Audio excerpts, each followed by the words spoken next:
At the beginning of the story, we see 9 dragons pulling a magnificent chariot towards a hidden island.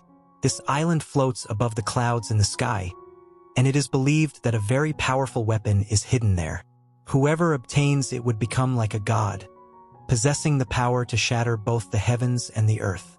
Once every million years, a person appears who becomes powerful enough to achieve this. In the meantime, a swordsman named Lu Shang is given the task by his emperor to find the strongest warriors to travel to this island. To choose these warriors, Lu Shang organizes a test. He takes out a small jade ball from his pocket and declares that anyone who can snatch this jade ball from his hand will get the chance to go to the hidden island. Hearing this, many warriors step forward to try their luck, but Lu Shang is such an incredible swordsman that he can handle multiple warriors at once. Then, a particularly agile warrior named Zhu Kong steps forward, determined to claim the jade ball no matter what.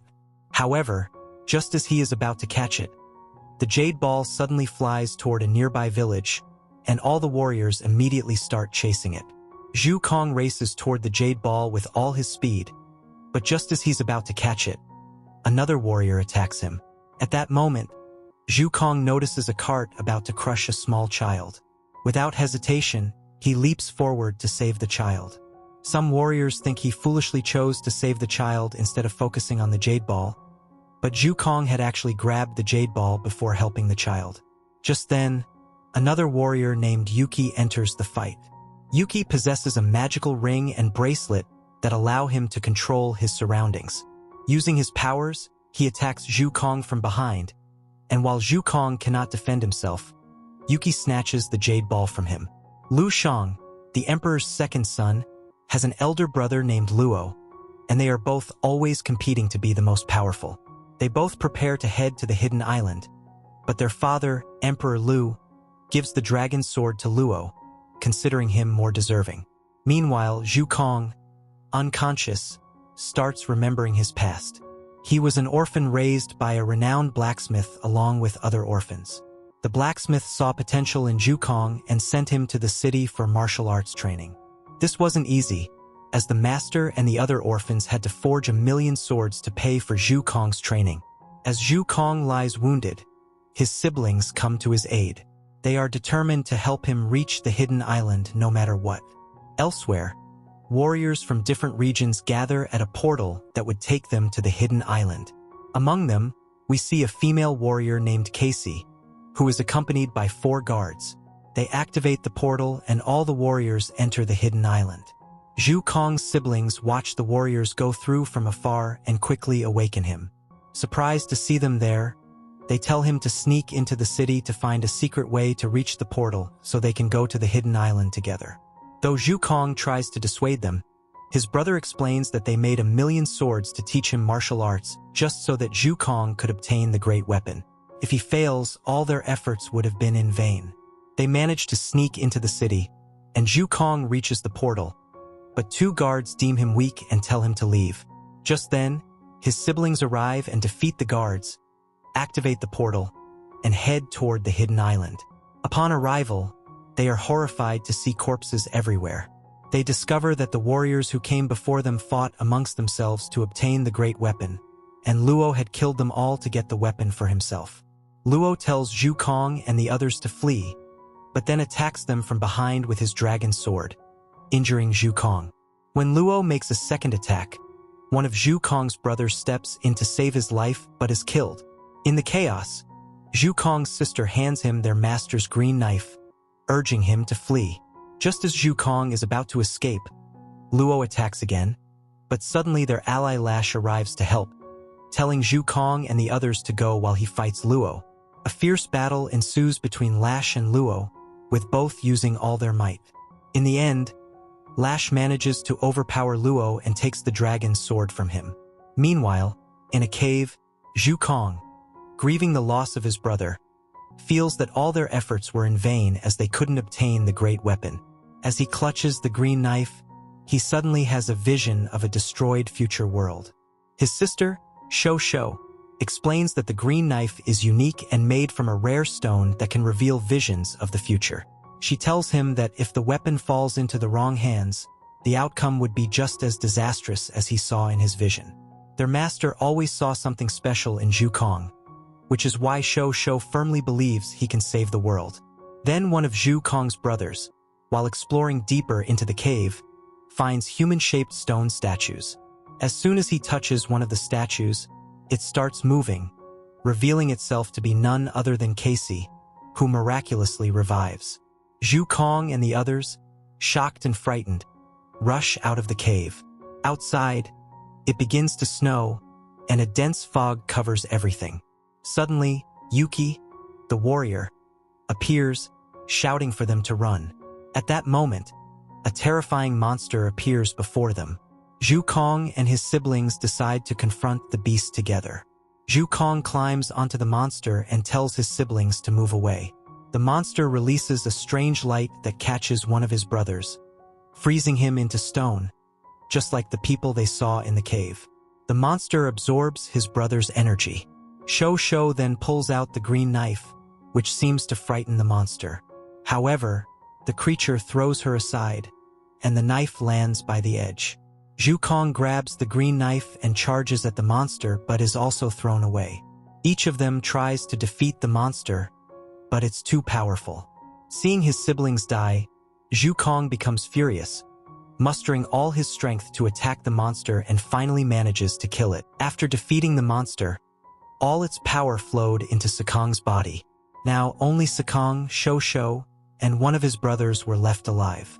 Meanwhile, Yuki was terrified and wanted to return to Earth, but the portal wouldn't allow them to go back. Shou Shou then said that if they wanted to return to Earth, they would have to obtain that special weapon. Just then, they heard strange sounds coming from nearby. It was Casey's 4 warriors, who had the power of invisibility. They captured Sekong and his companions, after which Casey appeared before them. Sekong tried to explain to Casey that she wouldn't be able to get the weapon alone, and for now they should work together. Hearing this, Casey ordered her guards not to kill Sekong and the others. Suddenly, more bizarre creatures appeared, and everyone started fleeing for their lives. Although Casey's guards had the power to become invisible, 2 of them were killed by the creatures. Casey then opened a door, but there was no path beyond it, just a round stone platform hanging over a chasm. At that moment, one of the creatures opened its chest and attacked, but Casey's guard created a shield to protect everyone. However, the force of the attack pushed them onto the round stone. The stone began to crumble, but Sekong, unwilling to lose his siblings, grabbed Shou Shou's hand, wrapped his energy around everyone, and teleported them to a safe location. Thanks to Sekong, they all survived, so Casey agreed to work with him. But she made it clear that the moment she saw the weapon, she would claim it for herself. They then entered a room where they found strange corpses wearing masks. Some thought that maybe one of these masks was the special weapon. However, as they moved closer, the room's atmosphere changed. Sekong tried to caution Casey, saying that it seemed too easy to reach the weapon and it shouldn't be that simple. Suddenly, one of Casey's guards attacked her, intending to claim the weapon for himself.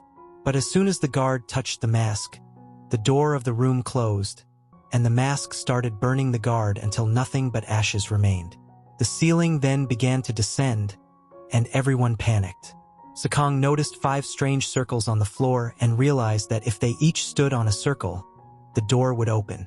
But if any one circle was left empty, the door would close again. Yuki used his powers to move the statues in the room onto each circle. However, they soon realized that there were only 4 statues, while 5 were needed to open the door. Yuki was ready to sacrifice himself for the others, but at the last moment, Sekong used his power to pull him back, saving his life. Once things calmed down, Shou Shou handed her green knife to Sekong, believing he was its rightful owner. Meanwhile, Casey used her powers to heal her wounds. They then reached a large closed door with 3 glowing symbols. Casey explained that beyond this door lay the weapon they were seeking, rumored to make its possessor immensely powerful. They tried their best to open the door, but it wouldn't budge. Just then, Lu Shang arrived and killed Casey's last remaining guard, causing one of the glowing symbols to dim. Lu Shang revealed that 3 sacrifices were needed to open the door, which is why he had let them escape earlier. He intended to use them as sacrifices to open the door, and he still needed 2 more. Lu Shang attacked, but at the last moment, Sekong intervened to protect Shou, Casey, and Yuki. Unfortunately, Lu Shang killed Sekong's last remaining brother, despite Sekong's best efforts to save him. Still, they needed 1 more sacrifice to open the door. Sekong then faced off against Lu Shang using the green knife. However, Lu Shang pulled out his dragon sword and struck Sekong multiple times, ultimately killing him. The door finally opened, and Shou, holding the green knife, immediately rushed inside. Outside, Yuki tried to stop Lu Shang, but he easily avoided Yuki and followed Shou inside. Just as Shou was about to destroy the weapon, Lu Shang attacked her with the dragon sword, throwing her out, and the door closed again. Inside, Lu Shang took the special weapon, which looked like a mask. As soon as he put it on, the mask covered his face completely, and something strange began to possess his body. Meanwhile, outside, several monsters appeared, and the door burst open. When Lu Shang emerged from the room, Casey was terrified, realizing that he was no longer Lu Shang but had transformed into the Demon King. The Demon King had fabricated the story of the great weapon to lure warriors there, intending to use their powers to resurrect himself. Now that the Demon King was back, nothing could stop him from destroying the world. Suddenly, the ground began to shake, and a massive earthquake struck. The Demon King planned to use his power to crash the floating island directly onto Earth, obliterating everything. Casey realized that the Demon King's full power hadn't returned yet, so she urged Yuki and Shou to protect her, as she would use her last strength to resurrect Sekong. Down below, Emperor Lu and all the warriors of the Holy Kingdom raised their swords to the sky, forming a shield. Meanwhile, on the island, Yuki created a shield of stones to keep the monsters at bay, using up his remaining power. In the end, Yuki sacrificed himself by blowing up the bridge in front of him. Meanwhile, Casey sacrificed her soul to bring Sekong back to life, hoping he could save the world from the Demon King.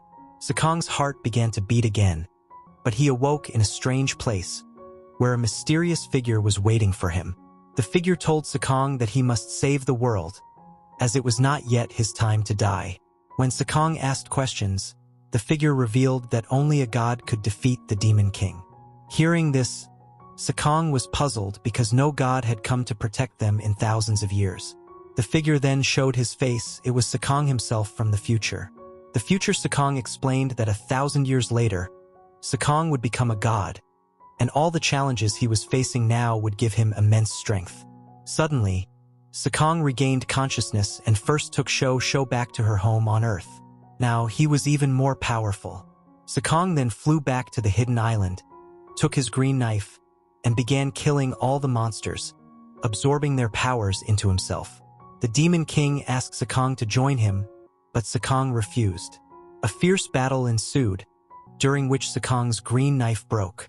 They continued to fight, with the Demon King boasting that Sekong was just an ordinary human and could never defeat him, even in 100 lifetimes. The Demon King then pulled out a massive weapon and struck Sekong, sending him flying into the air. However, as Sekong soared, his strength increased even more. Using his power, he sent the Demon King 1,000 years into the future. In the future, the Demon King still attempted to conquer Earth, but by then, Sekong had become a god. With a mere snap of his fingers, he turned the Demon King into ashes. If you enjoyed the video, give it a like and subscribe to the channel. See you in the next video.